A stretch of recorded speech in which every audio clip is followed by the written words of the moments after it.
මම ලේසි රස්තාවක් කියන්නම් කරන්න. මහමෝදේ මාළුවෙක් අල්ලලා උගේ ඇඟේ පොඩ තීන්ත පොඩ්ඩක් ගාලා ආයි දාලා ආයි අල්ලන්න බලන්න. තීන්ත පොඩ්ඩක් ගාලා මාක් කළා. දැන් අල්ලන්න බලන්න. කොහෙන් වගේ අල්ලන්න පුළුවන් වෙන්නේ. ඒ මාළුව ආයි අහුවීමේ සම්භාවිතාව කොහොමද මේක? ඒකයි මේක. ඔබ අතර ඉන්නවා.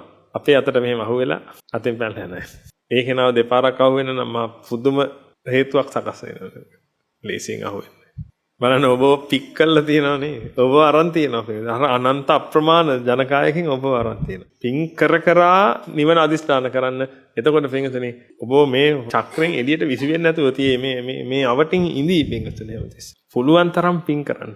අපිට ඕනේ ඔබව මේ හදන පරිසරය ඇතුලේ ඔබ තියාගෙන ඉන්න පින්ගතනේ. මොකද හේතුව ඔබට මේ අවස්ථාව අහිමි වුණොත් නැවත ලැබීම අනන්තයෙන් එකයි සම්භාවිතා. ඒක නිසා ඔබ කොහොම හරි ඔබගේ ගමනේ යන්න පින්ගතනේ. සම්භාවිතාව මතක තියාගන්න.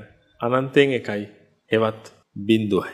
ගොඩදුරට ආය හම්බ වෙන්නේ නැහැ. කලකිනි බුදු කෙනෙකු නොපදින්නේ දුකකිනි මිනිසත් බව ලැබ ගන්න. මෙදකිනි මෙසසර දුක් දුරලන්නේ. සුදනෙනි කීම වීරිය නොකරන්නේ.